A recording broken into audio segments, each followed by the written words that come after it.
It is hot. There is a lake, and everyone you came with is already in it. So you run off the rock and you jump, head first, arms out, straight into cold water. And in your head, jumping into cold water and dying have never once belonged in the same sentence. You have done this. Off a jetty, off the back of a boat. Here is what nobody tells you. The most dangerous moment of that swim is not the middle of the lake. It is the first second.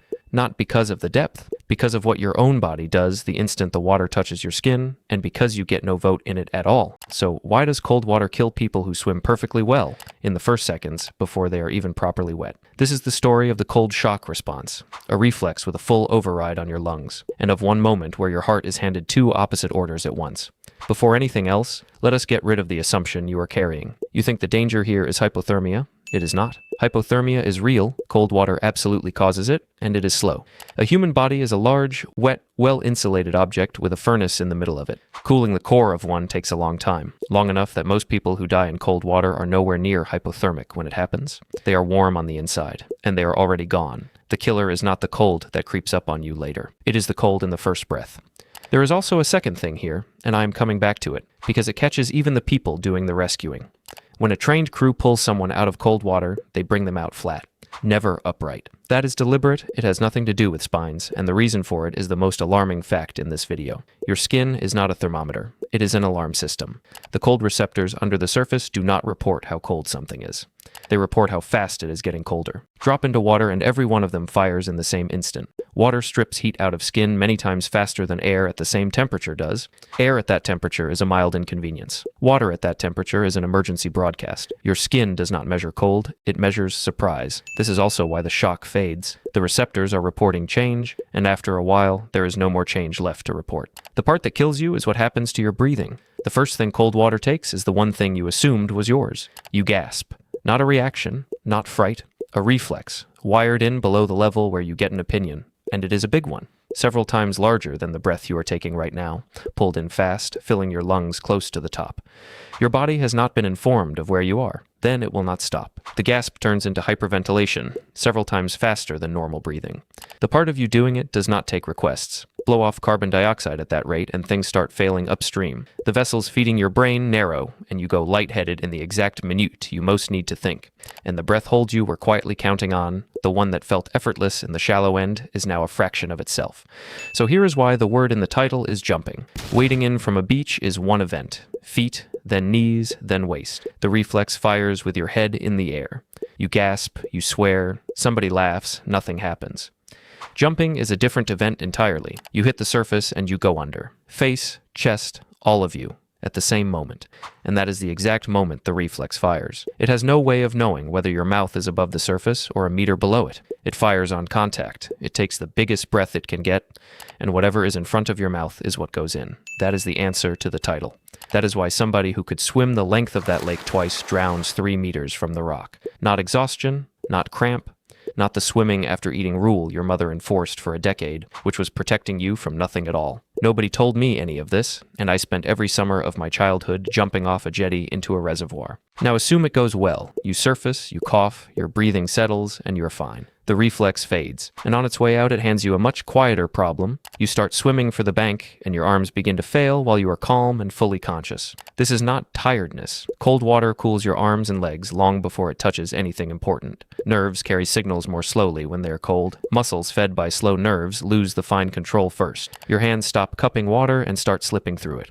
You are effectively swimming in oven gloves that nobody handed you. I was the strong swimmer in my group. None of this is about being a strong swimmer, so your stroke shortens. Your stroke rate climbs to compensate, your legs sink, your body tips from flat towards vertical, which is the worst possible shape for going anywhere.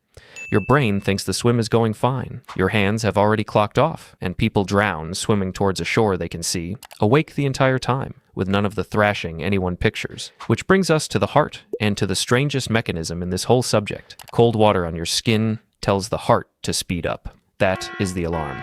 Cold water on your face tells it to slow down. Your face carries its own set of receptors, left over from a reflex we share with seals and ducks. Get them wet and cold, and they order the heart to drop its rate. Jump in head first, and you trigger both. Your face is running a reflex it inherited for diving. It has never once been consulted about whether you meant to dive. The accelerator and the brake press together by two systems with equal authority and no chain of command. Sometimes the rhythm comes apart. A heart out of rhythm moves no blood, and everything after that follows on its own. Some people carry a small quirk in their heart's wiring for decades without ever knowing. Cold water on the face is the thing that finds it. The water needs to be colder than you are, arriving faster than you expected. Water that feels refreshing going in is entirely capable of all of this. There is one night where the physiology reads differently from the story we all grew up with. April 1912, the North Atlantic, and many hundreds of people ending up in the water after a ship goes down. The version everybody knows is that they froze, slowly, over hours, in a black sea, in life jackets that held their heads up and did nothing else. The physiology does not sit easily with that. Most of them were not in that water anywhere near long enough to become hypothermic. What the mechanism suggests reached them first is the same reflex that fires off a rock in a lake in July. The scale is different. The mechanism is identical. It also fits the detail that always looked like bad luck. People were pulled out of that water alive and died anyway, on deck, wrapped in blankets, after the danger was supposedly over. For a long time, that got written off as exhaustion, or as the cold finally winning. It is neither. Getting a person out of cold water is not the end of the emergency. In one very specific way, it is the start of one. Stand in water up to your neck and the water is squeezing you, evenly, from every direction, hardest at your feet, because pressure grows with depth. That squeeze pushes blood up out of your legs and into your chest. Your heart, sitting inside a body under gentle compression, is fuller than it has any right to be. Now lift that person straight up and out. Vertically, under the arms, the way anybody would. The squeeze vanishes at once. Blood drops back into the legs, the pressure feeding the heart, and the brain falls off a cliff. And somebody who was talking to you in the water can collapse the moment they are out of it. That is why they come out flat. On their back, level, all the way. It is not caution, it is the last stage of the same mechanism. For as long as you are in it, the water is a background process holding your circulation together. It is one you never started and cannot pause. Lift the person out, and it closes with no warning. I would have got this wrong. I would have grabbed them under the arms and hauled straight up. The reflex is not permanent, and it does habituate.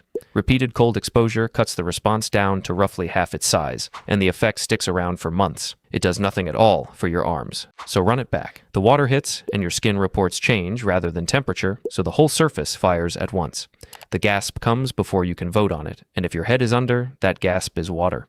Get past that, and your arms cool far faster than your brain notices, and the stroke falls apart while you are still calm. Underneath all of it, your heart is taking 2 orders at once from a face that thinks it is diving, and the water is holding your blood where it needs to be right up until somebody lifts you out of it. It is not one danger. It is 4, stacked, and the first one arrives inside a single second.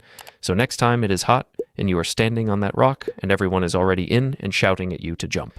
You know exactly what that first second is, and you know that the cold you were bracing for is not the cold that matters. Thanks for watching. Every study and source used in this video is linked in the description.